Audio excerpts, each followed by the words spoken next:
Muchísimas gracias. Muchísimas gracias por haberme invitado a esta serie de webinars. Es una actividad que me parece interesantísima y que hay que fomentar. Y gracias a la Asociación Chilena de Reconocimientos de Patrones por contar conmigo. Pues en esta charla lo que quiero contar son aplicaciones que yo he realizado de técnicas muy variadas de la inteligencia artificial y sobre todo quiero remarcar el impacto social. Porque a veces un poco lo que hacemos desde el punto de vista de la ingeniería o de la automática o del control queda un poco escondido. Es una disciplina muy transversal y quizá la sociedad no conoce los efectos o la influencia de esta tecnología en tantos sistemas, en tantas máquinas, en tantos procesos. Y un poco quiero contar aplicaciones para que quede claro este impacto que podemos tener con nuestra investigación en la sociedad.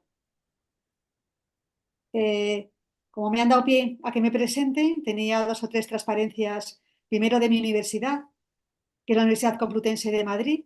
Ahora mismo es la más grande en cuanto a alumnos de España y creo que también, según Wikipedia, de Europa, ¿no? Tenemos casi 70.000 alumnos, pues muchos profesores, muchas facultades, está extendida en dos campos, sí que está en la ciudad de Madrid, en pleno centro de Madrid, y es una universidad muy acogedora y con esto quiero abrir también una puerta a posibles estancias, la gente que quiera venir a visitarnos, pues tenemos muchas facilidades para que puedan venir a trabajar, a colaborar, a participar en todo sitio de eventos. Es también una de las más antiguas de España, se remonta a finales del siglo XIII, empezó en Alcalá de Henares y se llama Complutense porque la palabra Alcalá de Henares en latín es complutum. Entonces empezó allí, el edificio se mantiene, es un edificio precioso. Luego se vino a Madrid y se empezó a llamar la Universidad Central hasta que en los años 70 volvió a recuperar, en 1870 volvió a recuperar el nombre de Complutense. Yo pertenezco al departamento de arquitectura de computadores y automática. Un momento que me he ido para atrás.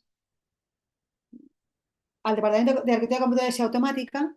Mi rama de conocimiento es esta última palabra, este último término, la automática.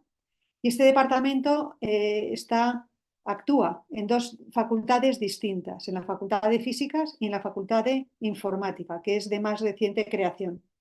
En ambas tenemos docencia y en ambas tenemos laboratorios de investigación y recursos pues, para hacer trabajos, tenemos estudiantes, etc.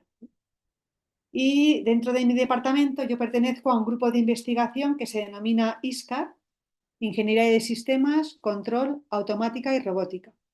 Y a lo largo de estos últimos años hemos realizado un montón de proyectos a nivel nacional, alguno europeo, a nivel internacional, y muchos de ellos han resultado en estas aplicaciones que voy a contar hoy. O sea que este ha sido el marco, muchas veces, el marco que nos ha llevado a realizar estas aplicaciones que se van a presentar.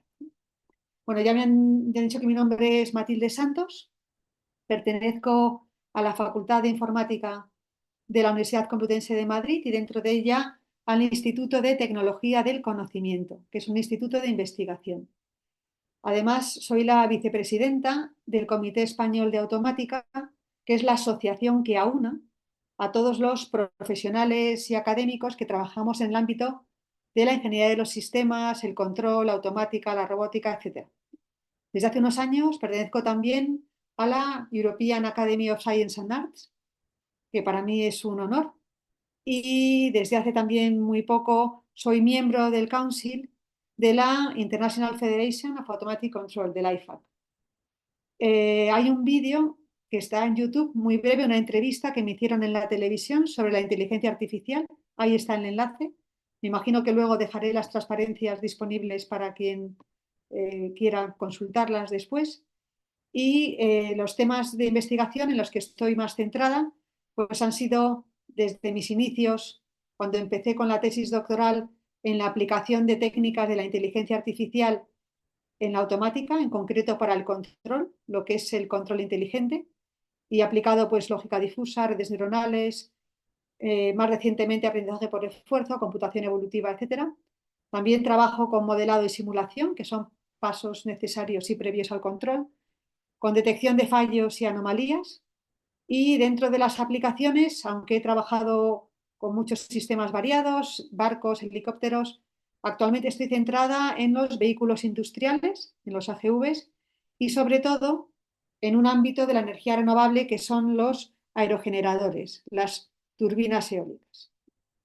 Entonces, con esta extensa presentación, que creo que da un poco de idea del panorama de trabajos que se van a presentar y también un poco pues, de posibles cooperaciones o colaboraciones que pueden abrirse, tengo aquí puesto qué se puede esperar de esta charla. Pues esta charla va a dar una visión muy general de algunas soluciones planteadas desde las técnicas de la inteligencia artificial a problemas reales, problemas en campos muy diversos, como ahora veremos, casi siempre relacionados con la ingeniería, algunos de ellos simulados, otros han tenido una implementación real y que utilizan estas técnicas con un enfoque que a mí me gusta mucho remarcar porque es un enfoque híbrido. Es decir, no solamente usamos técnicas de la inteligencia artificial, sino que se establece una sinergia de estas técnicas porque son complementarias con lo que son las técnicas convencionales o los métodos clásicos,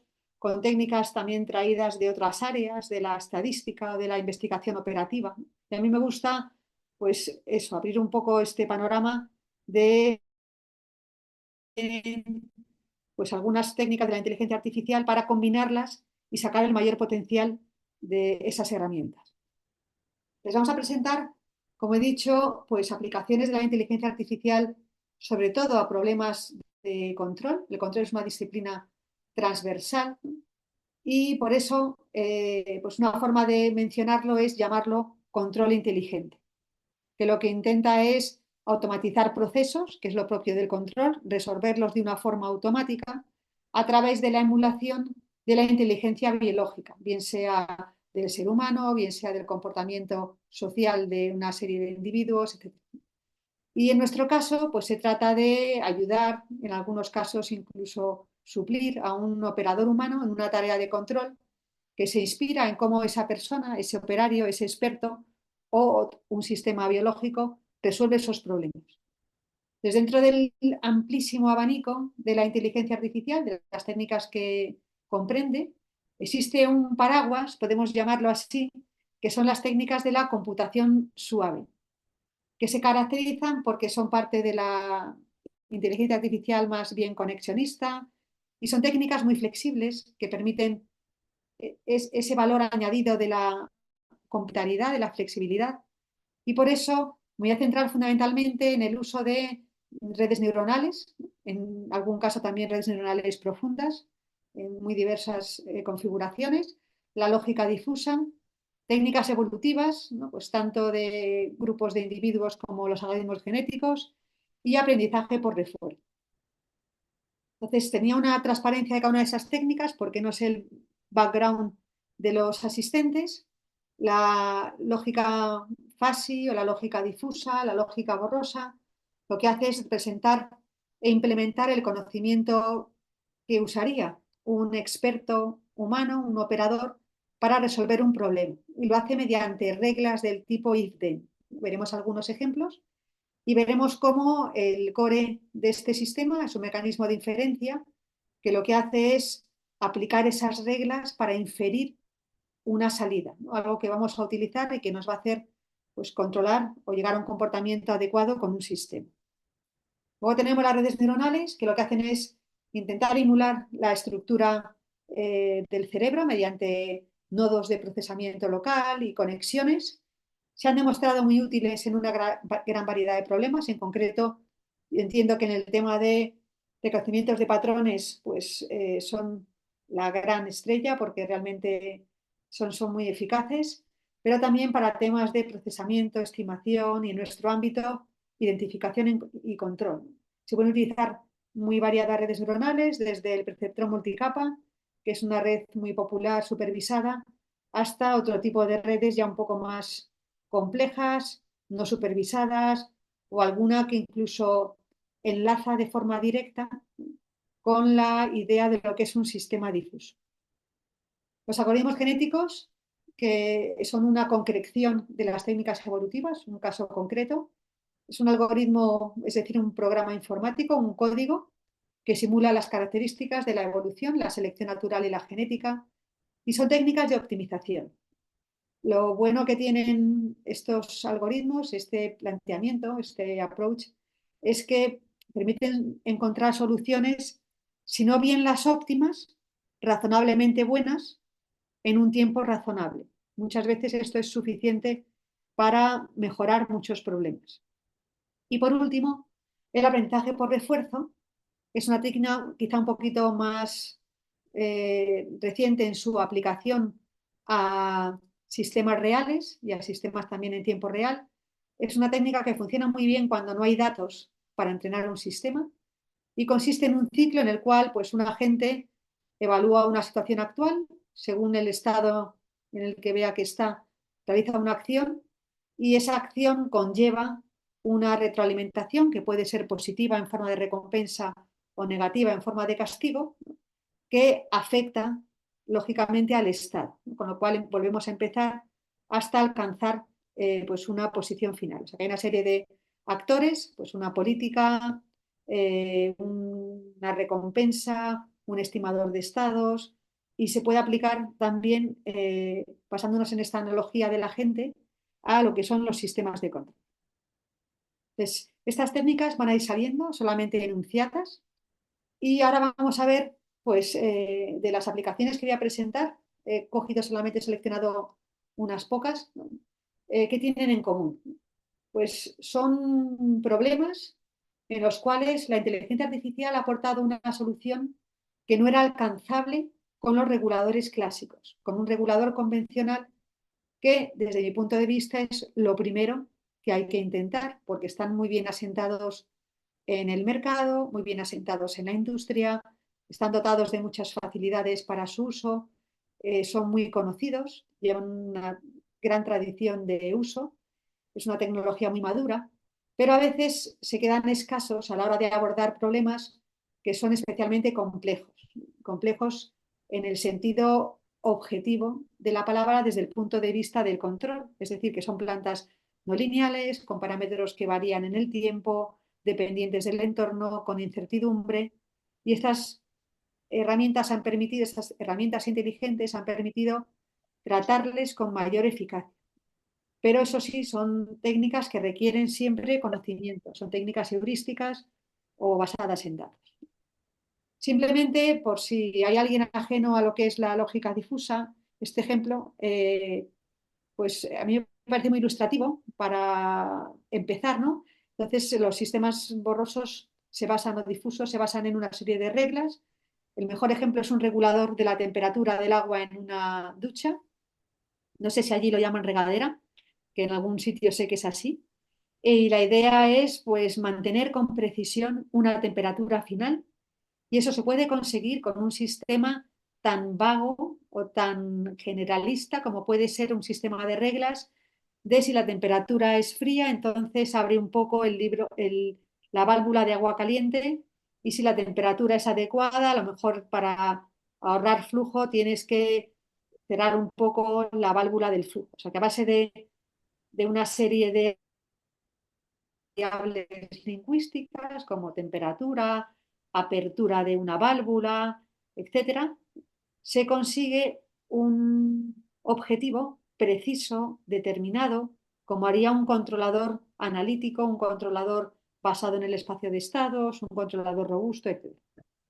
Entonces, esto nos ha permitido diseñar sistemas mucho más complejos. Por ejemplo, hemos hecho un sistema de decisión para la seguridad en las carreteras que aconsejaba a los conductores pues o descansar o cambiar las ruedas o revisar las luces en base a una concatenación de sistemas difusos y simplemente lo que quería mostrar es cómo se puede construir de forma modular un sistema complejo que permite abordar un problema con muchas variables a base de pequeños bloques, cada uno de los cuales es un pequeño sistema de reglas que realiza una inferencia. Como en este caso, pues hay un sistema que nos valora el estado del entorno, pues la carretera, si llueve, si es de noche, el estado del coche, si es muy antiguo, si hace mucho que no hacemos una revisión del coche, el estado del conductor, ¿no?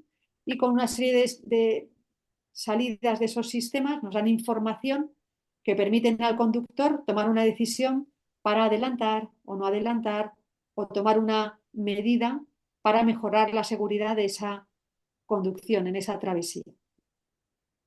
Estos eran ejemplos un poco para hacernos una idea de lo que es en concreto esta técnica. Y vamos a ver ahora pues una aplicación que entra dentro del ámbito de lo que se denomina la agricultura de precisión.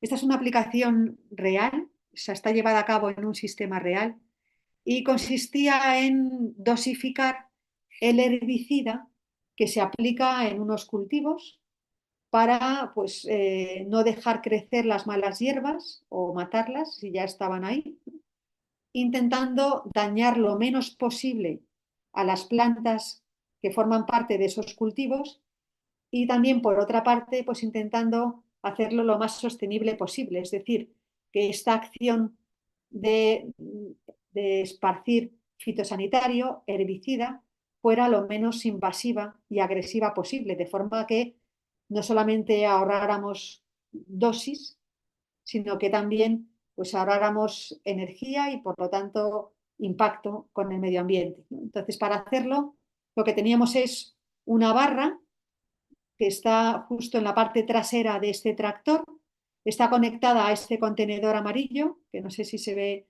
que estoy señalándolo con el ratón. En este contenedor amarillo es donde está el herbicida, hay otro contenedor justo al otro extremo, y estos contenedores lo que hacen es dejar salir el herbicida a esta barra que tiene 5 secciones. Les puedes abrir una sección, 2, 3, hasta 5 a la vez. De eso va a depender que se esparza más herbicida o menos. Y esa dosificación se va a hacer de forma automática en atención a los resultados que nos proporcione una cámara frontal que está en esta parte elevada del tractor. Entonces tenemos un sistema de visión artificial que procesa unas imágenes y con esas imágenes genera 2 mapas.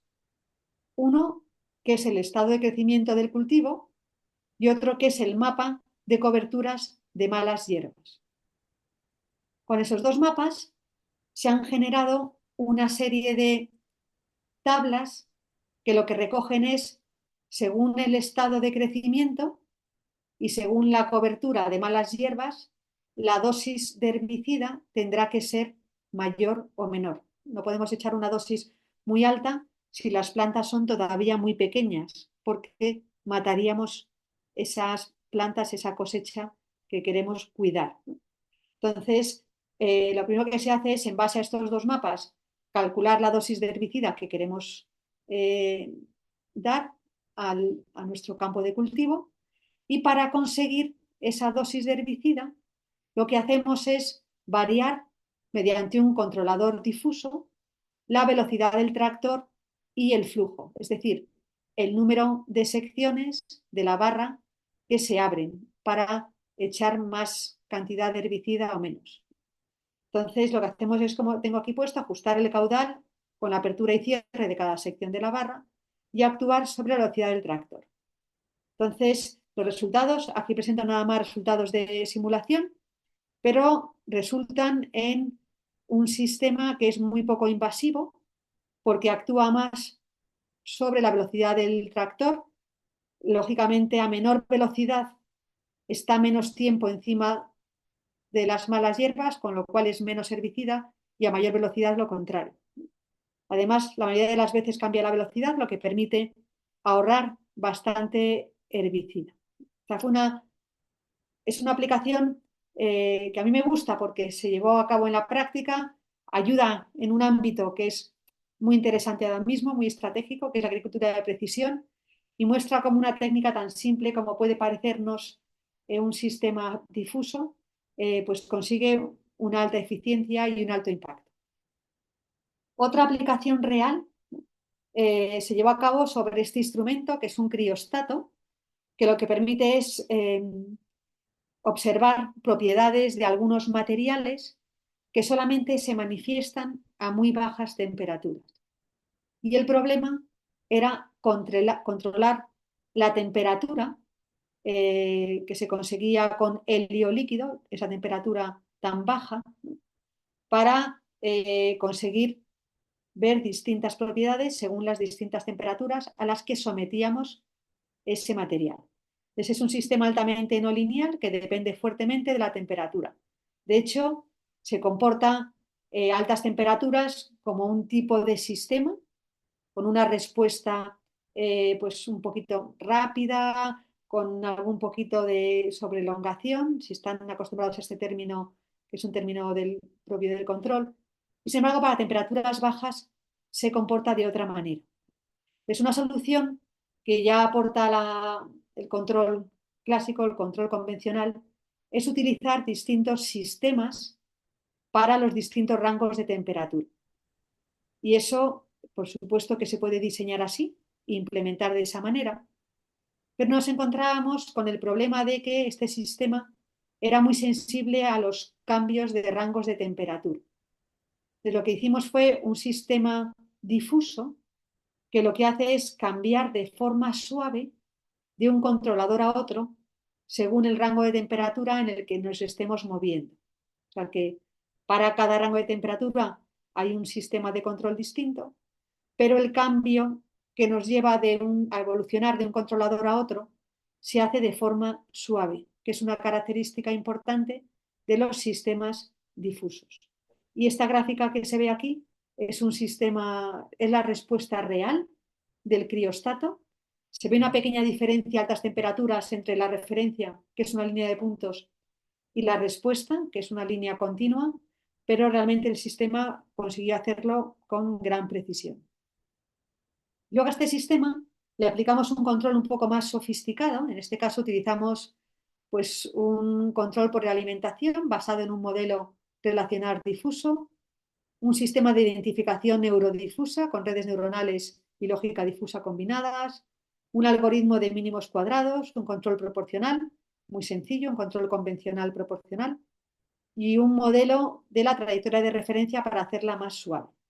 Entonces, lo interesante de este ejemplo, que también es sobre el sistema real, es ver cómo en los primeros segundos el sistema se ve una diferencia, una pequeña diferencia entre la línea de puntos, que es la referencia que queremos que el sistema siga, y la línea continua.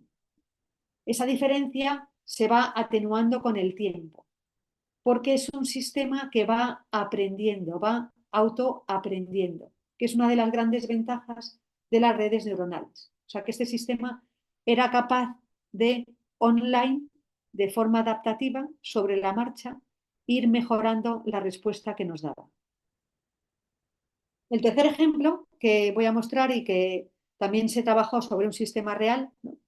Pues hacía referencia a intentar estabilizar este ferry que se llamaba el Silviana, que como ven es un barco de alta velocidad con un tamaño tremendo.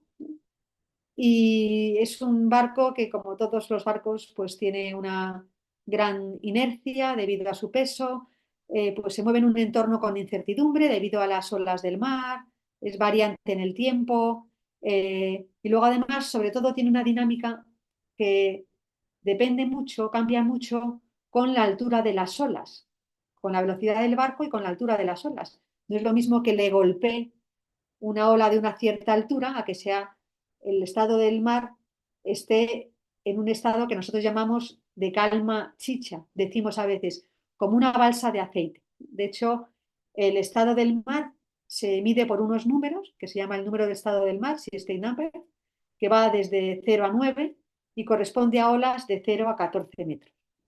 Entonces, la idea es pues, reducir el movimiento vertical de este barco, que es la principal causa de la fatiga y del mareo, para aumentar el confort de los pasajeros, pero también la seguridad y también la rentabilidad, porque esto amplía el rango de navegación, permite pues, transportes de mercancías a lo mejor más frágiles, etc. Es un problema de control muy bonito porque abarca todas las fases de un sistema de control, modelo, actuadores y control. Se resolvió con muy diversas técnicas. Yo me encargué de aplicar las técnicas inteligentes en control, en concreto lógica borrosa o lógica neurofácil, las dos. Y de todas las que probamos, estos fueron los que dieron mejores resultados, ¿no? Entonces, bueno, primero hicimos una parte de modelado e identificación con datos simulados, con datos experimentales, y luego construimos una réplica de 4,5 metros a la que añadimos unos aletas estabilizadoras, unos flaps en la proa, una especie de hélice que podía girar entre más o menos 15 metros, y en la popa unos flaps que se podían mover de 0 a 15 grados. Y sensorizamos toda esta maqueta y trabajamos con ella en un canal de experiencias hidrodinámica que era capaz de generar olas regulares e irregulares para probarlo. Entonces, pues entre otras soluciones se aportó un control difuso de tipo Mandami, que es con reglas como las que hemos comentado antes, de tipo if-then, que trabaja con variables borrosas, y lo que hacía es pues cambiar el ángulo de apertura de los actuadores para que ofrecieran una mayor oposición al golpe de las olas y de esta forma reducir la aceleración. Controlábamos esta amplitud del ángulo de estos actuadores y la frecuencia a la que oscilaban. Y también aplicamos un controlador difuso, pero en el cual en vez de basarse en reglas, la salida se obtenía también mediante reglas, pero con una función analítica. Y lo que intentamos fue minimizar, definir el índice de mareo, que es una fórmula que depende de la aceleración vertical, intentar minimizarlo en la posición peor del barco, que yo aprendí que no es al final. Yo pensé que en un barco te mareas mucho si estás situado justo al final, en la popa, pero no, la peor posición por lo visto es a un tercio del centro de gravedad y definimos el error. Un controlador lo que tiende es hacer un error igual a cero, pues intentamos que lo que hiciera cero fuera la aceleración vertical en ese peor sitio. Y al probarlo sobre la maqueta, en este water tank, con olas reales, pues conseguimos una reducción del índice de mareo muy relevante dependiendo del estado de la mar, es decir, la altura de las olas y la velocidad del barco. Y repito que esta técnica fue la que dio mejores resultados frente a otras técnicas de control robusto, de control predictivo, que también se aplicaron a la misma maqueta y en el mismo escenario. No quería dejar de poner una transparencia, aunque no voy a hablar más de esto, porque una temporada trabajé mucho con vehículos autónomos aéreos, desde el control de estos vehículos hasta cuando llevan una carga suspendida, que es una aplicación muy útil para incendios, ahora que estamos oyendo que hay este incendio tan terrible en Quito y que ha habido tantos en verano en tantos sitios, ¿no? Pues simplemente es un tema, una aplicación de la ingeniería que hemos abordado, en este caso pues con un control basado en redes neuronales, pero también con combinación de distintas técnicas. Eh, Como sé que no me va a dar tiempo luego a hablar mucho más de esto, hemos utilizado muchos algoritmos genéticos o técnicas de optimización evolutiva, sobre todo para determinar configuraciones de los controladores, pero también para algunas muy interesantes, como por ejemplo para minimizar trayectorias interplanetarias de una nave espacial, ¿no? Pues para conseguir llegar mediante asistencias gravitacionales a alcanzar planetas que estarían de otra forma fuera de nuestro alcance, ¿no? Y hemos utilizado pues desde genéticos hasta particle swarm optimization, whales, antlions, muchos tipos de técnicas evolutivas, simplemente por nombrar algunas porque si no se me van a quedar en el tintero. Y ahora voy a centrarme en, no sé si dos aplicaciones o una de las recientes con las que estoy trabajando, a las que hemos aplicado toda una batería de técnicas diferentes de la inteligencia artificial. Yo trabajo con un ámbito de la energía renovable que es estratégico, por lo menos en Europa, que es la energía eólica. Y la energía eólica tiene diversas posibilidades, ¿no? Lo que nosotros, por lo menos en España, estamos acostumbrados a ver, ¿no? Es en nuestras colinas algunos molinos de viento, ¿no? Que ya vienen de antiguo instalados sobre el terreno, ¿no? Pero producen bastante impacto visual, auditivo y además producen bastantes efectos negativos en la fauna y en la flora. Con lo cual, en muchos casos, estas turbinas eólicas se han llevado a la costa, a las zonas costeras, se instalan en el mar, son las turbinas offshore, y se montan apoyándose en la experiencia que hay de las torres de petróleo, las torres de oil monopile, soportes, plataformas, etc. Entonces, esto está muy bien porque consiguen paliar alguna de las desventajas de las turbinas terrestres, pero tienen una gran dificultad y es que para construir estas torres sobre las cuales se instala la turbina hay que construirlas in situ y además la profundidad no puede ser mayor de 500 metros. Y la regulación obliga a que estas turbinas estén a varios kilómetros de la costa, lo cual hace que en muchos países esta instalación no sea posible, porque en cuanto te alejas, a veces incluso kilómetros, metros de la costa, el talud es mucho más profundo de 50 o 60 metros. Con lo cual ha surgido una opción que a mí me parece bastante interesante, que es instalar estas turbinas en alta mar, sobre una plataforma flotante. Estas turbinas se unen al, al suelo del mar mediante unas líneas catenarias para que no se vayan a la deriva. Son 4 líneas nada más, es una instalación muy rápida y no es tan tediosa ni tan peligrosa como la de las costeras, ¿no? Y no se ven, no se oyen, el viento en alta mar es mucho más fuerte, es mucho más estable, no hay accidentes geográficos que nos hagan generar turbulencias o que sea más inconstante y pues es algo que es relativamente nuevo y se está investigando. Hay varias formas de plataformas en las cuales instalar la turbina. Una es lo que es propiamente una barge, una plataforma, y sobre ella se instala la turbina. Otra es una especie de cilindro con grava que actúa como un balancín.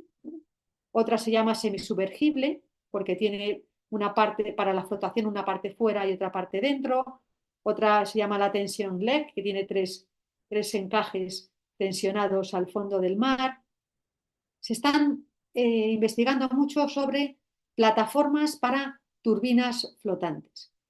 Y yo estoy trabajando en este ámbito porque ofrecen unos problemas muy interesantes para el control, porque además del problema de control de la turbina está el efecto de las olas y de esos vientos tan fuertes sobre estos sistemas y además el tamaño que ha pasado de tener turbinas de kilovatios a tener turbinas que ya están construidas de 5 megavatios y se están construyendo ahora de 18 megavatios. Son gigantes. Una de 5 megavatios, cada pala, cada una de estas 3 palas tiene 90 metros y las de 18 megavatios, pues no lo quiero ni pensar. Entonces, por unirlo un poco a la audiencia que me parece que puede estar más interesada en el tratamiento de datos, nosotros estamos con los pocos datos que hay disponibles de las turbinas flotantes o con los que generamos de forma sintética, pues aplicamos técnicas basadas en datos para predicción, pues tanto del clima, de las condiciones, del viento, con eso podemos predecir la potencia, ¿no?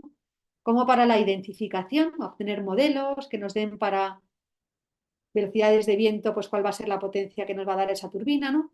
También para detección de fallos, pues en base a series temporales, pues detectar cuando ha habido una avería o un fallo, intentar predecirlo, ¿no? Y para eso pues hemos aplicado pues desde redes convolucionales, LSTMs, GRU, eh, redes también feedforward, redes autorregresivas, distintos tipos de redes para predicción de estas variables de las que estoy comentando. Pero sobre todo las hemos aplicado al tema de control. Entonces, simplemente para que entendamos la terminología de estas turbinas, cuando el viento es muy pequeño, como todos podemos esperar, la turbina no se mueve porque ese viento de una velocidad tan pequeña no es suficiente para hacer girar las palas o las aspas de la turbina. Según va aumentando la velocidad del viento, esas palas empiezan a girar y nuestro objetivo es capturar el máximo viento posible para que giren lo más rápido posible. Y esta región, el control se llama del MPPT, Maximum Power Point Tracking, y lo que hacemos es controlar la velocidad angular del rotor que tiene la turbina para que vaya dándonos la máxima velocidad de rotación y por lo tanto la máxima potencia. Pero a partir de un momento determinado, si el viento alcanza una cierta velocidad, si dejamos a la turbina girar más y más rápido, se acaba rompiendo.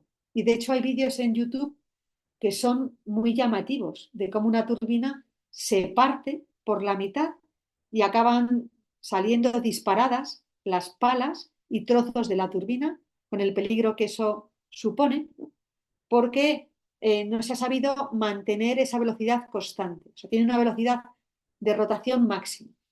Entonces, cuando el viento es muy fuerte, el viento tiene una velocidad muy alta y haría girar muy rápido a la turbina, lo que se hace es controlar esa velocidad de giro cambiando el ángulo de las palas de la turbina para que ofrezcan una mayor resistencia al viento que incide sobre ellas.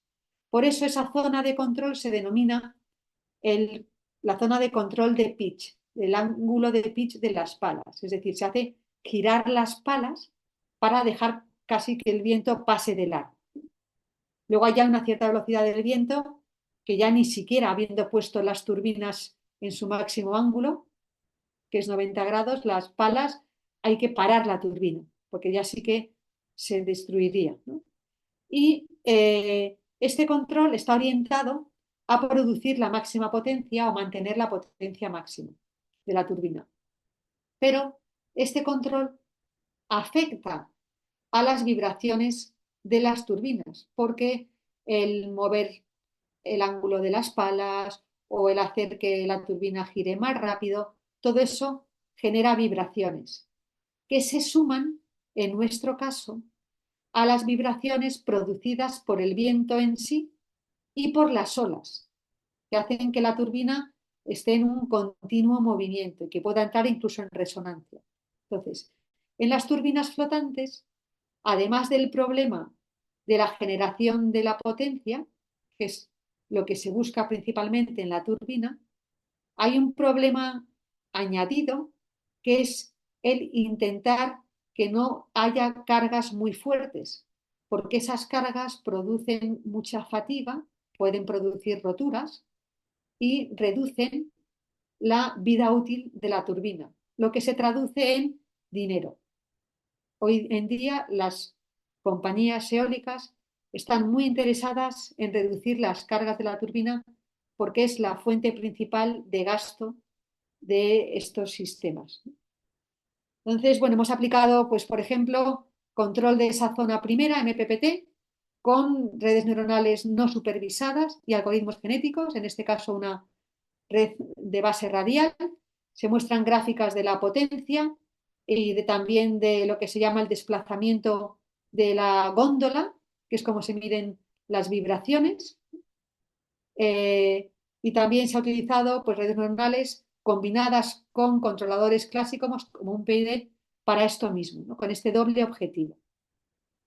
Para el control de pitch se han aplicado pues, sistemas FASI, que a veces han sido incluso entrenados con algoritmos genéticos para determinar la anchura de las funciones de pertenencia, de las funciones de membresía, etcétera, y conseguir esta reducción de las vibraciones. Se han aplicado redes neuronales para estabilizar esta potencia cambiando el ángulo, como he dicho, de las palas de la turbina. Se ha aplicado también aprendizaje por refuerzo de este ángulo, ¿no? Interpretando este esquema de aprendizaje por refuerzo, pero con la turbina, ¿no? Para modificar el ángulo. Se han combinado, pues, por ejemplo, redes neuronales y aprendizaje por refuerzo para este mismo control de pitch. Los resultados se han probado en distintos tipos de turbinas, pequeñas, grandes, con métricas que son estándar. Tenemos también construido un digital twin de una turbina en base a modelos. Este fue el primer modelo que hicimos y este modelo tiene una plataforma que con unos muelles imita el movimiento de las olas del mar. Produce unas oscilaciones con una frecuencia que intenta emular esas olas. Luego, la segunda aplicación de la que no voy a hablar porque ya me he pasado del tiempo son los vehículos industriales, AGVs, para plantas industriales, para transporte, y hemos aplicado pues tanto a este tipo de vehículos individuales como a multitrailers que llevan hasta 10 vagones detrás, las mismas técnicas, pues genéticos para sintonizar controles PIDs, fase control, para trayectorias más complejas, para el multitrayer, pues también control FASI, reinforcement learning, federado. Como conclusiones, el área de control inteligente, yo creo que ha demostrado a lo largo de estas últimas décadas que es una aproximación muy eficiente para aplicaciones de ámbitos muy variados, ¿no? Agricultura de precisión, el ámbito espacial, el ámbito químico, transporte, vehículos, medio ambiente, energía. Luego, además, tiene la ventaja de que hay un gran abanico de tecnologías disponibles, con gran potencialidad, con gran flexibilidad, por lo cual se pueden aplicar de forma individual o de forma combinada a muchos problemas reales. Y además, en muchos casos, pues se cuenta con herramientas que hacen fácil su implementación. Su simplicidad computacional permite resolver problemas complejos. Muchas gracias por su atención y en la presentación adjunto al final unas referencias sobre trabajos donde pueden encontrar con más detalle pues algunas de estas soluciones planteadas.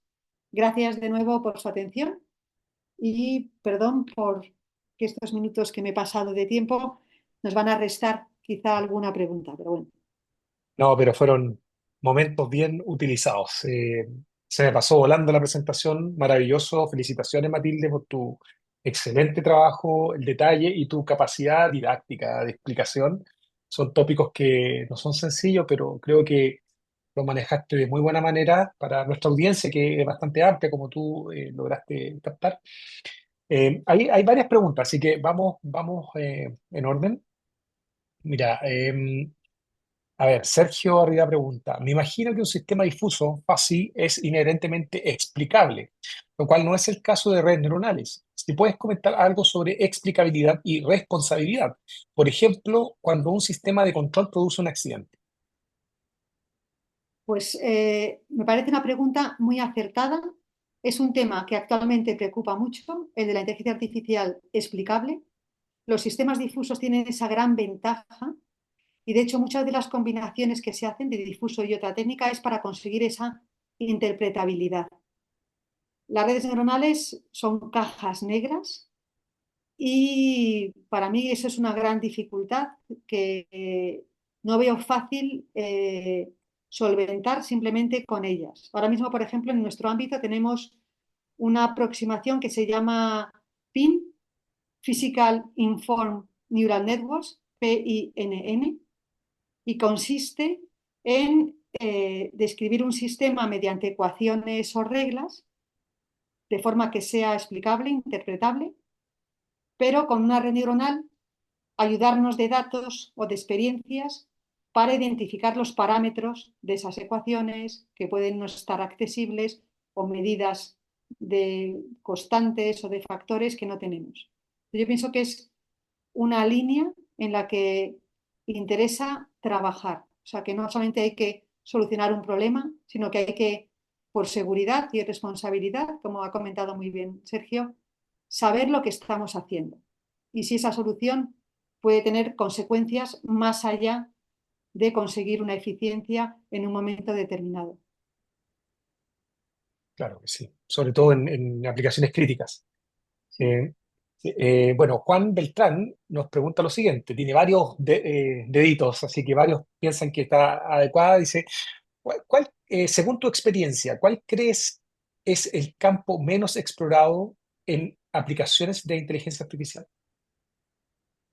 Pues a mí me parece que el aprendizaje por refuerzo es algo a lo que no se le da demasiado interés, porque las redes neuronales han tenido mucho auge y van teniendo sus inviernos y sus primaveras. La lógica fácil ha tenido su momento. Y el aprendizaje por refuerzo es una herramienta muy útil porque no requiere apenas información, no requiere apenas datos, no requiere experiencia. Y sin embargo, con un conocimiento vago de por dónde tendría que ir, es capaz de reaccionar de forma adecuada y conseguir una serie de objetivos. No sirve para cualquier tipo de problema, para cualquier tipo de aplicación, pero a mí me parece que valdría la pena explotarla un poco más, porque creo que puede ser en muchos casos casi la única solución cuando no hay datos para trabajar con sistemas complejos. Voy a recordar esa respuesta, está muy, muy interesante la pregunta y la respuesta. Bien, otra pregunta. ¿Mostraste resultados de los sensores que estabas midiendo, comparaciones con técnicas de redes neuronales recurrentes y también con redes convolucionales? Mi pregunta es la siguiente. Al procesarse desde tiempo, ¿cuál es tu experiencia comparando redes recurrentes con convolucionales? ¿Cuál da mejores resultados en tu opinión? O sea, claramente en términos de tiempo computacional, las redes recurrentes ocupan mucho menos tiempo computacional que las otras redes. O sea, eh, las redes convolucionales yo solamente las aplicaría cuando son muy necesarias. O sea, cuando tenemos un tratamiento, bueno, yo creo que en el ámbito del tratamiento de patrones, que se trabajará mucho con imágenes, creo que son una buenísima herramienta. Pero en nuestro ámbito, que muchas veces el tiempo es algo que es crítico, la respuesta tiene que ser casi en tiempo real, ¿no? Eh, Aunque tengas una red entrenada y sirva, cualquier pequeña variación o reentrenar una red supone mucho tiempo. O sea que en realidad no sabría qué más decirte. O sea que depende de la aplicación. Ujú. Ok. Sergio dice lo siguiente, Sergio Velastín. En América Latina hay mucho interés en energías renovables, como viento, solar, hidrógeno. ¿Sabes si hay programas, por ejemplo, de la Unión Europea que financia colaboración en estos temas? ¿O tal vez programas bilaterales? O sea, yo creo que sí, que con el...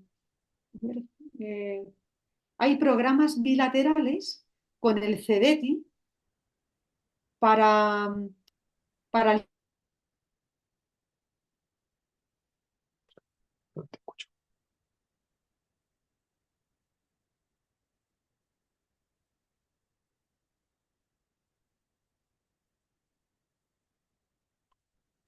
presión de salud, de energía.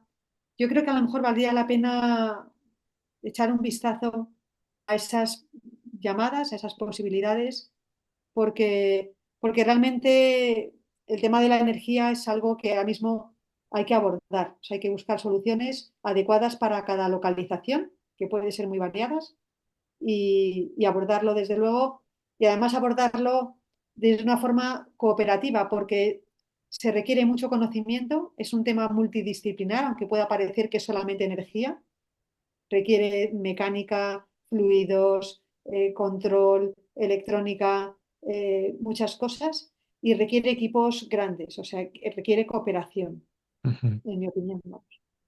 Bueno, mira, tenemos Estoy viendo el chat, hay como 5, 6, 7 preguntas más. Vamos a escoger las tres siguientes y luego invitamos podrían dejarnos tu correo electrónico, Matilde, Por supuesto. para que te puedan, en el chat quizás, para que te puedan hacer las consultas a futuro. Ujú. Hay otra que la siguiente dice, ¿cuán integradas están estas técnicas, inteligencia artificial, machine learning y otras, en programas de ingeniería tradicional? Muy, muy aguda la pregunta.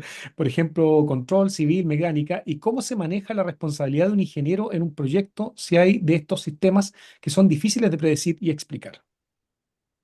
Claro, yo creo que en la ingeniería civil se utiliza más lo que es el control estructural, lo que es control pasivo. El control activo, si no está muy probada la robustez y la estabilidad, creo que en otros ámbitos más de la ingeniería civil no es tan eficiente. De hecho, pues los TMDs, los Tube Mass Dampers, se usan mucho en ingeniería civil, son soluciones pasivas. Eh, y luego, por ejemplo, pues yo sé que se usan también dentro de la ingeniería civil pequeñas turbinas de eje vertical, eh, pero son sistemas que no tienen un gran impacto. O sea, no son sistemas críticos. O sea, yo creo que en esos ámbitos un sistema basado en inteligencia artificial en algo que puede resultar crítico es complicado de que se instaure en esos ámbitos, que son como más convencionales, como han comentado. Ok. Penúltima pregunta, David Spindelat. Para descubrir qué modelo de predicción utilizar dentro de un proyecto, ¿qué es lo más importante que hay que tener en cuenta? Pues, a ver, nosotros hemos aplicado muchas veces redes neuronales para predicción y lo importante es, o sea, tener muy bien analizados los datos. O sea, ver si los datos hay una gran variabilidad, si la variabilidad se produce, son muy volátiles, por así decirlo. O sea, no es lo mismo predecir la evolución del precio del Bitcoin o predecir el viento que predecir pues una variación de temperatura, que son temas que pueden estar relacionados, el viento y la temperatura, pero evolucionan de forma muy distinta. Entonces, yo creo que para ver qué red hay que aplicar, hay que probar con varias, pero sobre todo hay que estudiar muy bien los datos de los que se dispone e intentar sacar como patrones de esos datos, hacernos un poco de idea de si hay alguna periodicidad, de si hay alguna repetición, de si hay alguna pues, causalidad que podamos extraer. Porque en definitiva lo que va a hacer una red neuronal es extraer eso. Entonces, luego hay muchas redes que funcionan de forma parecida. O sea que yo últimamente estamos aplicando transformers y tampoco parece que den especialmente buenos resultados. Los large models tampoco parece que frente a otro tipo de redes como las LSTM tengan una mejora relevante. O sea que no siempre hay que ir a por la última red o a por la más potente, sino hay que, sobre todo, lo más importante es estudiar los datos que tienes, la información que tienes y procesarla para que la red pueda trabajar con ella. Qué buena respuesta. Concentra mucha sabiduría. Muchas gracias. Bueno, última pregunta de la tarde o noche. Vamos a dejar el resto. Le pueden escribir a Matilde digamos, el control del tiempo. Ya estamos un poquito pasados, hay otras actividades. Ya, la última pregunta dice, ¿cómo han gestionado la integración entre los sistemas de inteligencia artificial y los sistemas de control automáticos tradicionales? Pues la verdad es que no hay demasiado problema, porque los sistemas tradicionales se siguen aplicando a bajo nivel. O sea, en una planta de operación de una fermentadora, de una planta azucarera o lo que sea, a bajo nivel siguen funcionando los controladores convencionales. Y es al nivel inmediatamente superior cuando se tiene casi siempre un supervisor que está dotado de inteligencia o un control de backup que a lo mejor afina la respuesta de un control convencional. O sea que habitualmente la implantación real de los controles inteligentes en lo que es la industria sigue siendo a nivel un poco supervisor, un poco de decisión, o sea, dándole un rol de inteligencia. Y a bajo nivel se mantienen los controladores convencionales si están ahí instalados porque sirven para esa aplicación. ¿No? Si ese problema no se puede resolver con un control convencional, que no era el caso de la pregunta, pues entonces se habría que ir a otro tipo de control. Pero la integración de unos y otros se está haciendo casi siempre a este nivel, a bajo nivel convencional y a medio nivel eh, control inteligente. Genial, Matilde. Te mando un gran abrazo, muchas gracias por tu tiempo. Voy a Excelente poner charla. corriendo en el chat mi correo electrónico, no sé si lo tengo en la... Lo acabo de hacer yo, no te preocupes. Genial. Excelente. Eso digo, Listo. porque si no, cuando ya esto. Y yo encantada de poder contestar si sé a lo que me pregunten o no sé, o debatir algún tema que a veces hablando se encuentran soluciones, o de cooperar, o de colaborar, lo que sea. Hoy Genial. reitero mi agradecimiento por este foro que me ha dado la oportunidad de poder contar pues, parte del trabajo que estamos haciendo. Y lo estudiamos con mucha atención. Vamos a dejar el video también para que otros también puedan ver tu trabajo y de verdad que es un lujo poder contar contigo y tu tiempo y toda tu dedicación en este espacio. Muchas gracias. Genial. Pues nada. Sí. Gracias a todos los asistentes también. Síganos, por favor, dejé un link por arriba donde vamos a dejar el video de la presentación de Matilde y anunciar también otras charlas que se vienen pronto. Que estén muy bien, que tengan buena tarde o buenas noches. Cuídense. Gracias. Hasta Chao.